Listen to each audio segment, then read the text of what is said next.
Which model represents energy transfer within a food web in a stable ecosystem?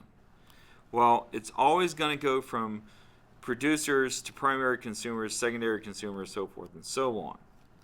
However, in this situation, remember, we already said in the previous video that only 10% gets passed up and the other 90% is lost, usually as body heat. And so 10% goes up and 10% goes up. So this would indicate that energy goes up and you magically get more energy and then you start losing. So that's out. Again, here you're getting more energy as you go up. That doesn't make sense. And here everything is equal as you go up, so no. So B is the correct answer. That's why they call it a ecological pyramid. Number 16 here was 4.2, by the way. All right, number 17 is Bio 5.1, and 18 is 5.2. All right, what would most likely occur if a new insect species were introduced into North Carolina's ecosystem? Well, the new insect species could be prey for some kind of predator, or it could be a predator itself. It could be an herbivore and overeat trees and stuff and cause problems. So at the very least, it's going to disrupt the ecosystem because it doesn't belong there. The new insect species would maintain stability? No. New species would have less reproductive success? Maybe, but that's not a guarantee. The new insect species would be eaten by natural predators? Possibly, possibly not. The new insect species would increase competition for food resources. I like that one. Yeah. Because it's got to eat something. And let's say it eats leaves. Well, there's already things in the ecosystem that eat leaves.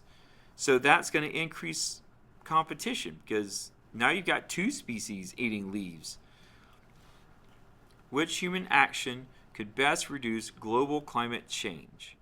Now, remember, with climate change, you've got the greenhouse effect. Now, the greenhouse effect is good in general.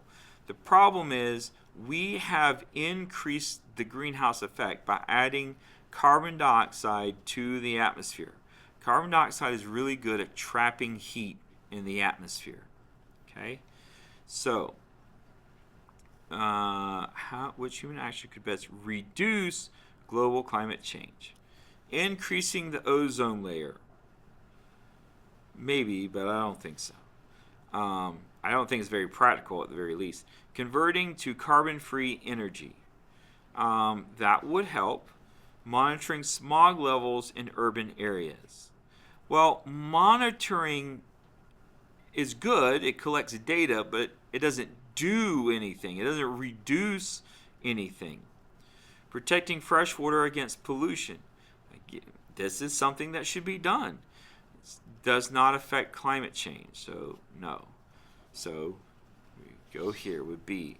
Because if we use carbon-free energy, like electric cars and stuff, then that reduces the carbon dioxide that we put in the atmosphere. That reduces the greenhouse effect in the atmosphere and lowers global temperatures. All right, number 19, this is 6.1. These diagrams illustrate two reproductive processes. Now, in this one, we have two haploid cells, and they join together to make a diploid cell. Remember, haploid is half the number of chromosomes. Diploid is 2 of each chromosome. So these cells up here are gametes.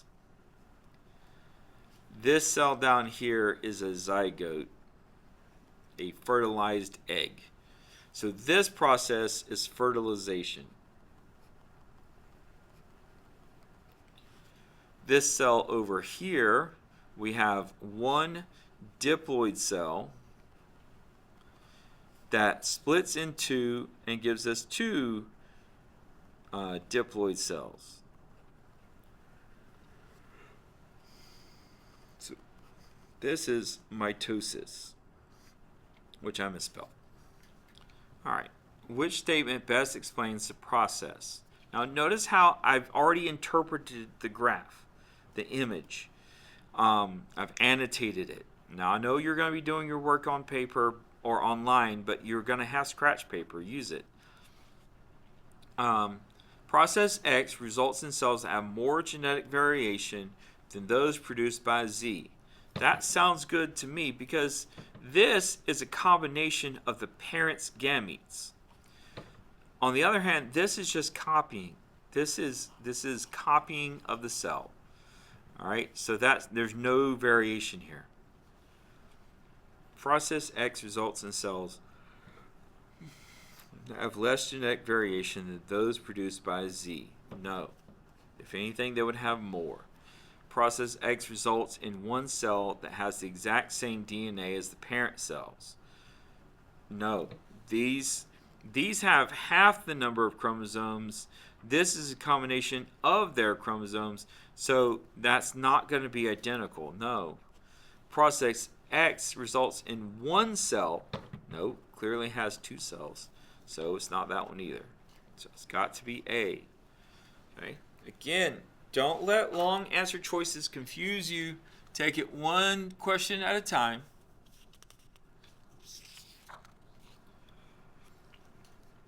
The diagram shows homologous chromosomes. Which choice best describes the source of genetic variation? All right. So here, these two get close together.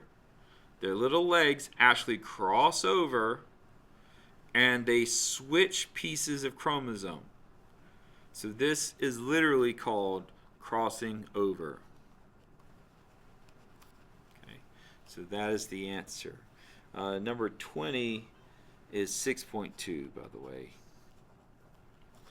All right, a gene mutation would be like if the sequence was A, C, G, G, C, A, and it got changed to A, C, G, C, A.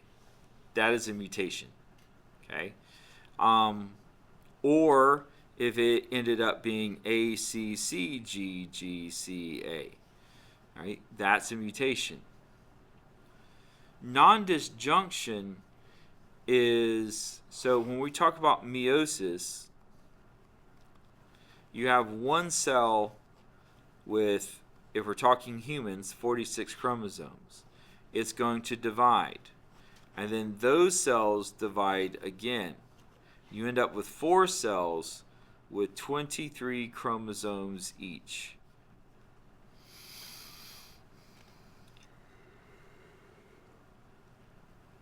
All right, and these are your gametes. Now, non-disjunction happens back here when the chromosomes don't separate correctly. So if we were specifically talking about non-disjunction, then maybe we get something like 24 chromosomes in this one and 22 in this one, and maybe the other ones are correct. I don't know. All right, but that's non-disjunction. Somewhere one of these chromosomes did not separate properly, and one cell got one too many, and the other got one too few. Independent assortment is just the fact that, like, you've got 46 chromosomes, 23 pairs of chromosomes. If you have one chromosome that says red hair, and you've got another chromosome that says curly hair, right? These are two separate chromosomes. They will assort independently into the gametes. So it is possible that you might get red hair and curly hair, but it is not a guarantee. Okay?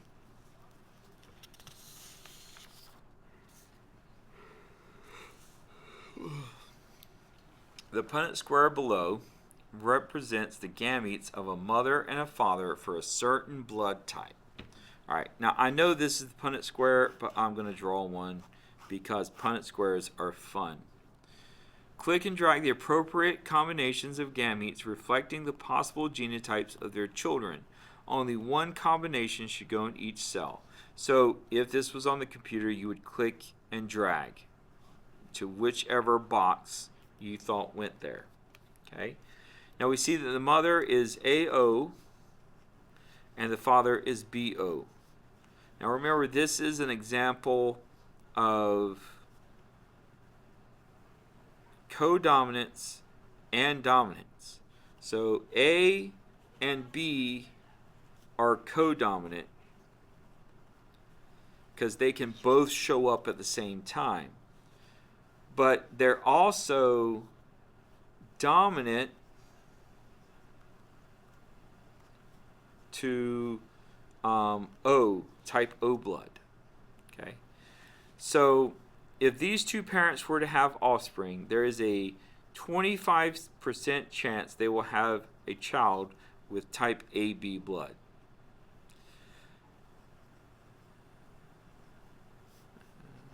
There is a 25% chance they will have a child with a genotype that is heterozygous, but the phenotype of type B blood. And a 25% chance that they will have a child that is type A phenotype. And then there is a 25% chance that they will have a child that is homozygous recessive for type O blood. And so your Punnett square should look like this. Okay? Any questions there? Remember, this is going to give you the ratio of possible outcomes. These are your genotypes, saying that you have type AB blood or B blood or type A blood or type O blood. These are phenotypes. All right. How will melting of the polar ice caps affect the animal populations in the Arctic? So this is 10.1. Arctic organisms will have more available oxygen. Arctic organisms will have more available drinking water. Polar bears will find it easier to find food and habitat resources. Polar bears will find it more difficult to find food and habitat resources. Well, it's D. If the ice caps are melting and the polar bears live on the ice caps, then that's a loss of habitat for the polar bears. And loss of habitat is the leading cause of extinction. Okay? Ice caps melting is not going to release oxygen. Maybe a little tiny speck of oxygen, but not enough to be noticeable. Arctic organisms will have more drinking water? No, because the ice caps are going to melt and flow into the ocean, so they'll be salty. Polar bears will find it easier to find food? No, because their home will be gone. All right, diagram represents the DNA fingerprint of a man, a woman, and 4 different babies. Okay, and we need to find which baby belongs to the man and the woman. So what I would do is I would take my piece of paper and I would hold it up to the screen. Okay, and so we have a match here. Then I'd come down. All right, we got a match here and here. And then we have a match here. And we have a match, and a match. Now remember, everybody has some DNA in common because, you're a human. In this case, the DNA should match the mother and the father. Maybe not 100%, but certainly the more it matches, the better. Okay. Now see this, these three match, but they don't match either the man or the woman. All right, and then we got matches here. Nope, that's not a match. That matches there though. And then, all right, and then again, that doesn't match anything anywhere. And these match, and that matches. Oops. And that doesn't match either the man or the woman. And that doesn't match anything. All right. So 1, 2, 3. 1, 2, 3, 4. 1, 2, 3, 4, 5, 6. 1, 2, 3. So let's see here. 23. Yeah, is baby Y, because it has the most similarity to the man and the woman. All right, so we're talking about bacterium has a gene that allows it to create pesticides. The gene has been transferred into a corn plant, allowing the corn plant to produce pesticide. Why might a farmer choose to plant genetically engineered corn? This, by the way, is 8.2 in your standards. To spread mutations from corn to the crop. No, we don't want to do that. To reduce chemical use during growing season. Yes. To allow the fields to be used for more than one season. No. To decrease the amount of land needed to grow the corn crop. No. There's nothing in here about reducing land. So it would be B. Patient takes medication to treat strep throat caused by the bacteria Streptococcus pyogenes. Which statement best describes the reproductive success of the bacteria after the patient has taken the medication for a period of time? All right, so this is 9.1. The bacteria may develop resistance to the medication and continue to reproduce. The patient will require a vaccination to prevent the bacteria from reproducing. Vaccinations prevent. Okay, they don't really cure, they prevent. The patient's immune system will produce antibodies that prevent the bacteria's reproduction. And the medication may serve as an energy source and cause no. All right, so that leaves C. That's what vaccinations do. They teach the immune system what the invader looks like, so the immune system knows what to fight and what not to fight. Which information provides the most reliable evidence of common ancestry for 4 species of mammals? All right, all of these could be used as evidence for common ancestry, especially homologous structures, embryological forms, the way the embryo looks like as it develops. But the best answer is absolutely nucleotide sequence. Okay.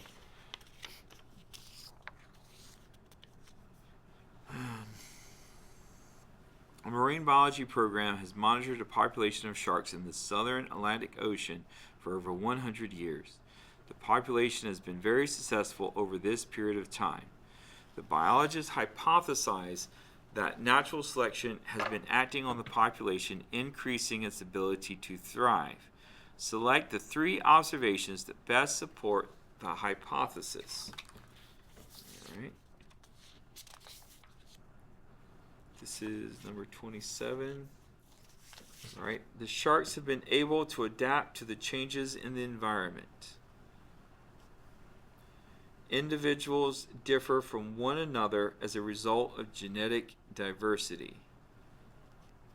We don't want genetic continuity. We want diversity. If they were unable to adapt, they would be extinct.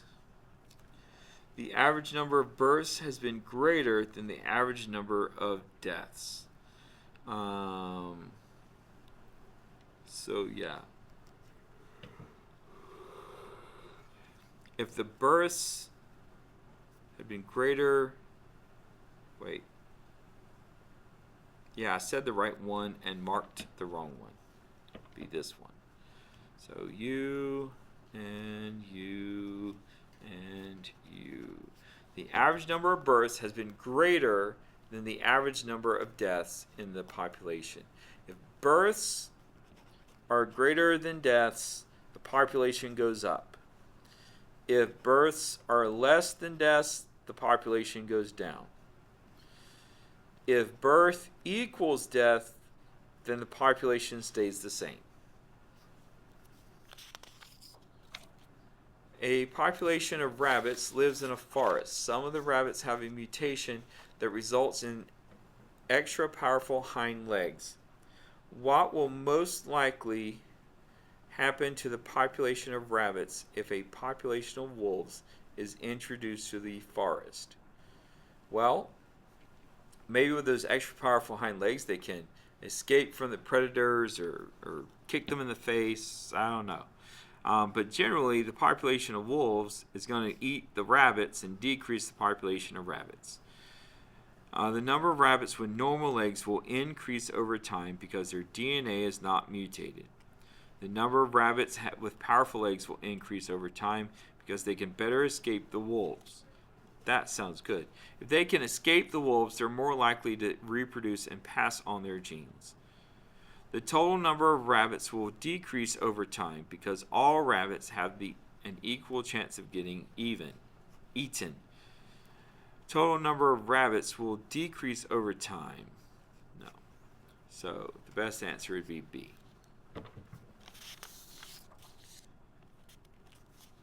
That, by the way, number 28 is 9.4, and that's natural selection.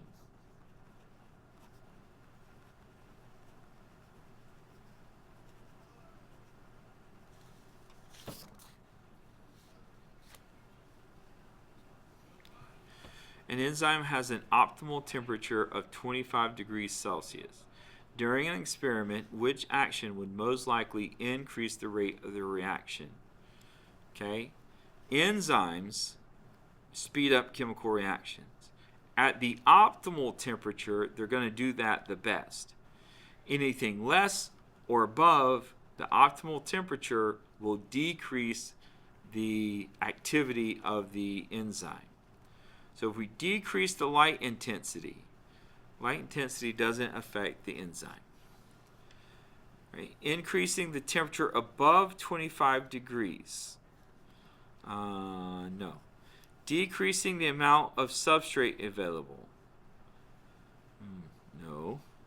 Increasing the temperature from 15 degrees to 25 degrees Celsius. Well, 25 degrees Celsius is the optimal temperature, so yes, that would increase the rate of reaction. All right, here we have a dichotomous key. Remember, a dichotomous key is just yes or no questions in pairs. These diagrams show 4 different species of coniferous trees. I'm going to do all 4 here real quick, just to practice. I suggest you pause the video and see if you can identify them before I go over it. All right. So let's look at this one. More than 5 needles in each cluster, or 2 to 5 needles in each cluster. Well, here's a cluster: 1, 2, 3, 4, 5, 6, 7, 8, 9, 11, 12, 13, 14, 15, 16. So there's like 16 needles. So I don't think it's A. Oh, no, it's not B. It must be A. So this is L. Laraceae. Genus, species.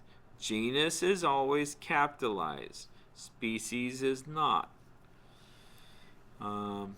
Species number 2. Now I'm going to go back to number 1. We've got to start there. 5 or more needles or 2 to 5 needles. So 1, 2, 3, 4, 5. 1, 2, 3, 4, 5.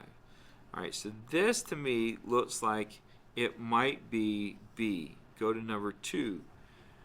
All right, 5 needles or 2 needles.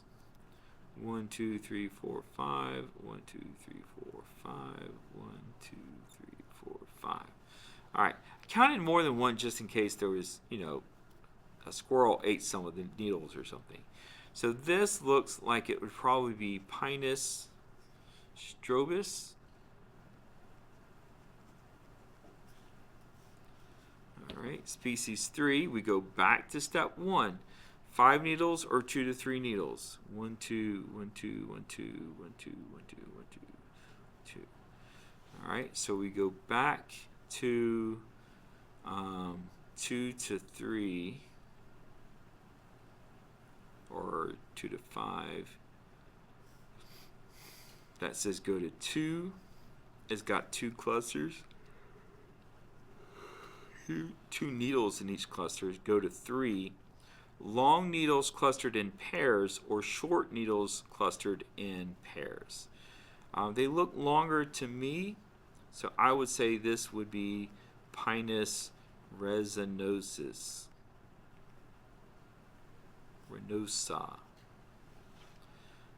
Species 4. Okay, more than 5 needles in a cluster? No. 2 to 5? Yes. Go to number 2. 5 needles in each cluster? No. 2 in each cluster? Yes. So then it says go to number 3.